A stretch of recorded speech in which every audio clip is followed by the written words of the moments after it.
Na primeira temporada de A Roda do Tempo, a gente viu que o Perrin teria ali alguma ligação com os lobos, mas o que será que isso significa? Nesse vídeo aqui a gente vai falar um pouquinho sobre o que significa ser um irmão dos lobos, ou um Wolf Brother no original.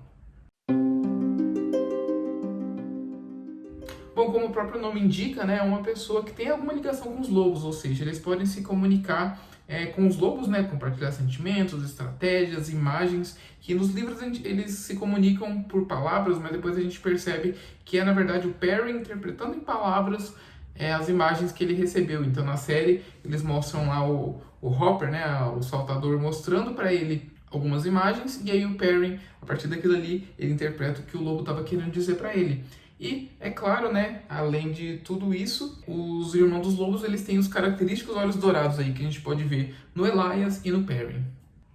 Basicamente, para se tornar um Irmão dos Lobos, a pessoa tem que estar próxima aos lobos, os lobos têm que confiar o suficiente para deixar essa pessoa tanto entrar na mente dele, quanto entrar para a alcateia, e essa pessoa também deve ter uma alma que em outra vida já foi Irmã dos Lobos, né? Então, como na Roda do Tempo tem todo esse rolê de reencarnação, para os lobos é a mesma coisa, né? Para ser um Irmão dos Lobos, você precisa ter sido em outra vida. E para a pessoa reencarnar, o padrão tem que autorizar, né? Tem que ter tudo propício ali naquela era para o padrão, né? Pro criador querer que haja ali algum Irmão dos Lobos. Então é assim que é meio que definido quantos Irmãos dos Lobos vão ter ali naquela era e tudo mais. Na época da série agora que a gente está vendo, né? Que é a terceira era, não tem muito Irmãos dos Lobos, né? A gente aí na série até agora a gente viu dois, que é o Elias e o Perry, como a gente falou. Mas enfim, pode ter outros que a gente não conhece. Nos livros, nesse ponto, a gente já conheceu alguns outros, né? Mas enfim, é assim que uma pessoa se torna um Irmão dos Lobos. Não se sabe muito sobre a origem dos Irmãos dos Lobos, além do fato de que é uma coisa que vem antes do descobrimento do poder único, né? Então vem antes ali da Era das Lendas, bem de antes disso. Então é uma coisa mais rudimentar, uma coisa mais antiga mesmo, né? Uma coisa mais feroz, que nem as Aes Sedai conseguem entender direito, né? Os Manto Brancos acreditam que tem a ver com as Aes Sedai, as Aes Sedai acreditam que é algo completamente fora, né? Separado delas, e no fim realmente não tem nada a ver nem com um e nem com o outro, é uma coisa totalmente à parte. Mas quais são as habilidades dos Irmãos dos Lobos? Bom, agora eu vou ter que olhar minha colinha aqui, porque são muitos itens e eu não quero deixar nenhum de fora, né? Não quero esquecer nenhum.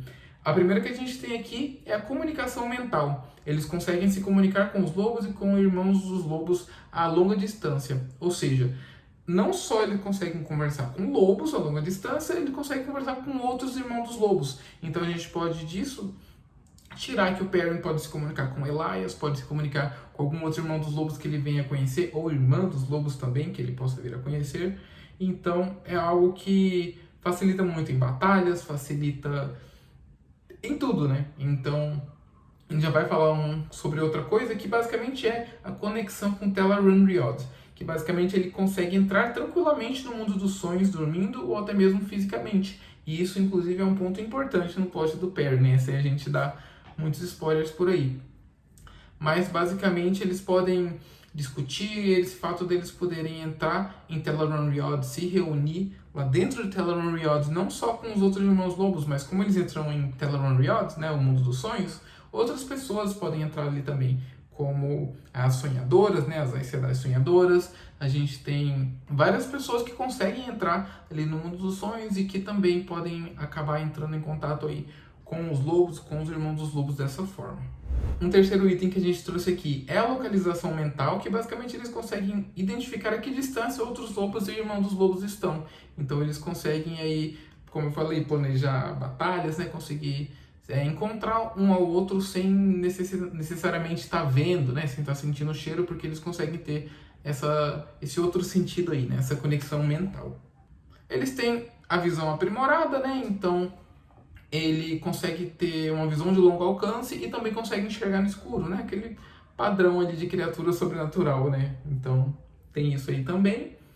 Ele também, obviamente, tem um olfato aprimorado, né? Ele consegue farejar muito bem odores normais, como um lobo, mas ele também consegue identificar pelo cheiro coisas como emoções, estados de espírito, como loucura, desconfiança, confiança também. Quem aí lê os livros vai lembrar que o Perrin volta e meia fica lendo, né? Fica sentindo cheiro de raiva, de alegria, de várias coisas ele consegue sentir o cheiro, né? Descrito ali pelo narrador que ele tá sentindo o cheiro, né? Tá conseguindo pelo olfato identificar essas coisas, o que é bem bacana. Não sei como eles vão abordar isso na série, mas é algo bem bacana de personagem ter. E a última habilidade da qual a gente vai falar aqui são os sonhos proféticos. Algo que o Perrin possui é o poder de ter sonhos que preveem o futuro, né? Como as Aes Sedai sonhadoras, né? As canalizadoras ali. Mas não fica muito claro nos livros se isso é algo somente dele ou se todos os Irmãos dos Lobos têm, né? Então eu decidi colocar aqui nessa parte das habilidades, né? Mas o autor nunca confirmou se isso é só do Perrin ou se isso é uma coisa que todos os Irmãos dos Lobos têm, né? Então talvez não seja de todo mundo, né? Porque todo mundo ter habilidade de prever o futuro acaba meio errado, né? Então eu acredito que provavelmente é algo só do Perrin mesmo, mas enfim, essa é a última habilidade que a gente trouxe aqui.